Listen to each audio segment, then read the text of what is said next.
आज की सबसे बड़ी खबर की। मोदी सरकार में बड़ा घोटाला सामने आया है। प्रधानमंत्री कौशल विकास योजना को लेकर बड़े खुलासे हुए हैं, जिसके बाद बीजेपी के नेताओं ने चुप्पी साध ली। और सबसे बड़ी बात तो यह है कि ये आरोप विपक्ष ने नहीं लगाए, बल्कि कैग ने इस घोटाले को पकड़ा है। ऐसे में मोदी सरकार पर कई सवाल खड़े हो गए हैं। तो क्या खुलासा हुआ इस योजना को लेकर और क्या है ये पूरा मामला, जानेंगे इस रिपोर्ट में। 2015 में मोदी सरकार ने प्रधानमंत्री कौशल विकास योजना लॉन्च की थी। योजना शुरू होते ही घोटाले शुरू हो गए। ये भी कह सकते हैं कि प्रधानमंत्री कौशल विकास योजना यानी PMKVY में सिर्फ घोटाले हुए, कोई काम नहीं हुआ और इसीलिए कैग रिपोर्ट संसद के शीतकालीन सत्र के सबसे आखिर में रखी गई।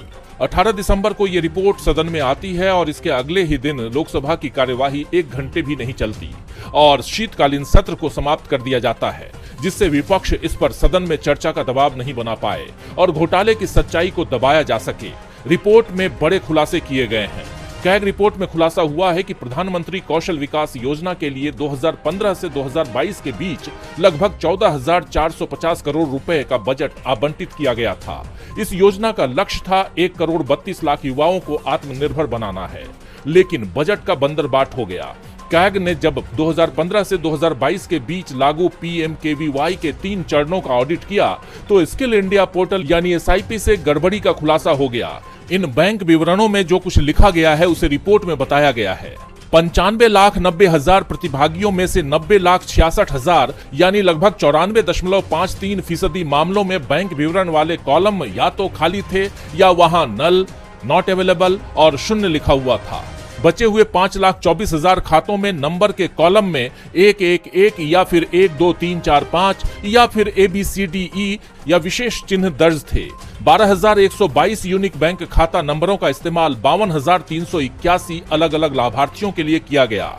कैग ने जांच के लिए ऑनलाइन सर्वे किया, लेकिन भेजे गए ईमेल्स में से 36.51% इसीलिए डिलीवर नहीं हो सके क्योंकि वे पते ही फर्जी या गलत थे। जिन गिने चुने लोगों तक ईमेल पहुंचा उनमें से मात्र 3.95% लोगों ने ही प्रतिक्रिया दी। सबसे बड़ी बात तो यह है कि प्रधानमंत्री कौशल विकास योजना के दिशा निर्देशों में यह साफ है कि हर प्रमाणित उम्मीदवार को प्रत्यक्ष लाभांतरण यानी डायरेक्ट बेनिफिट ट्रांसफर के जरिए 500 रुपए का प्रोत्साहन भुगतान मिलना जरूरी था। अक्टूबर 2024 तक के जो आंकड़े सामने आए हैं उसमें 95,91,000 प्रमाणित उम्मीदवारों में से 61,14,000 को ही किसी तरह का भुगतान मिल पाया है। 34 लाख से ज्यादा युवा आज भी अपने हक के पैसे का इंतजार कर रहे हैं, जबकि योजना के सभी चरण पूरे हो चुके हैं। कैग ने घोटाले की परतें उधेड़ कर रख दी है। अब दावे हो रहे हैं कि यह 10,000 करोड़ से भी ज्यादा का घोटाला है और सरकार चर्चा के नाम पर सदन ही छोड़कर भाग खड़ी हुई। लेकिन अगले महीने बजट सत्र आ रहा है, इस घोटाले का जवाब सरकार को देना ही होगा। इस खुलासे ने मोदी सरकार की भी नींद उड़ा दी है, तो भूचाल अमेरिका की सियासत में भी आ गया है। एप्स्टीन सेक्स स्कैंडल की फाइल्स पब्लिक कर दी गई हैं। इसे अब तक का सबसे बड़ा खुलासा माना जा रहा है, लेकिन जिस वजह से यह मामला सुर्खियों में आया वो था इस मामले में अमेरिकी राष्ट्रपति डोनाल्ड ट्रंप का नाम शामिल होना। लेकिन जब ये फाइल्स जारी की गई तो इनमें ट्रंप का जिक्र मात्र मिला, जिसके बाद कई नए सवाल खड़े हो गए हैं। तो क्या कुछ खुलासा हुआ इन फाइल्स में, आइए देखते हैं इस रिपोर्ट में। एप्स्टीन मामले में अमेरिकी राष्ट्रपति डोनाल्ड ट्रंप जितना बचने की कोशिश कर रहे थे, अब जब इस केस की फाइल्स पब्लिक कर दी गई हैं, तो राष्ट्रपति पर सवालों की कड़ी थमने की बजाय और बढ़ती नजर आ रही है।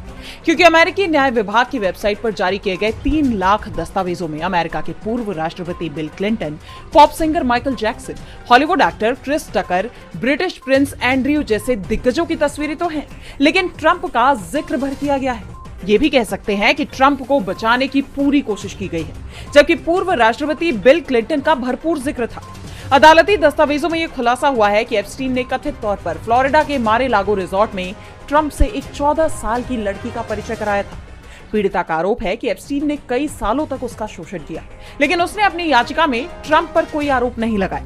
इसे लेकर अब कई सवाल उठ रहे हैं, क्योंकि ट्रंप प्रशासन ने तय समय सीमा में भी इस केस की पूरी फाइल्स पब्लिक नहीं की है और जो दस्तावेज पब्लिक डोमेन में रखे भी गए हैं उनमें पीड़िता की सुरक्षा का हवाला देते हुए कई जानकारियां छुपाई गई। क्लिंटन के प्रवक्ता एंजेला उरेना ने ट्रंप प्रशासन पर आरोप लगाते हुए कहा है कि ये सब आने वाले खतरे से खुद को बचाने या भविष्य में वे जो कुछ छिपाने की कोशिश करेंगे उससे बचने के लिए किया जा रहा है। वहीं डेमोक्रेट्स के सांसदों ने भी ट्रंप प्रशासन से निराशा जताते हुए पूरे दस्तावेज जारी न करने को कानून का उल्लंघन बताया है। इस मामले की गूंज अमेरिका, ब्रिटेन समेत दुनिया के अलग अलग कोने में सुनाई दे रही है। अब देखना यह होगा कि बची हुई डॉक्यूमेंट्स कब जारी होते हैं। क्या ट्रंप प्रशासन वाकई में कुछ छुपा रहा है? ट्रंप प्रशासन सवालों के घेरे में है तो सवाल आरएसएस की मानसिकता पर भी खड़े हो रहे हैं। कांग्रेस सांसद राहुल गांधी विदेश दौरे पर है। बीते दिन कांग्रेस सांसद ने जर्मन थिंक टैंक में शामिल नेताओं के साथ बातचीत की और हर्टी स्कूल में भी स्पीच दी। इस दौरान राहुल गांधी ने आरएसएस पर जोरदार हमला बोला, जिससे संघ बुरी तरह घिर गया है। तो क्या कुछ कहा राहुल गांधी ने, जानेंगे इस रिपोर्ट में। कांग्रेस सांसद राहुल गांधी जर्मनी के दौरे पर है और अब उन्होंने एक बार फिर विदेश की धरती से राष्ट्रीय स्वयंसेवक संघ यानी आरएसएस पर तीखा हमला बोला है। राहुल ने आरएसएस चीफ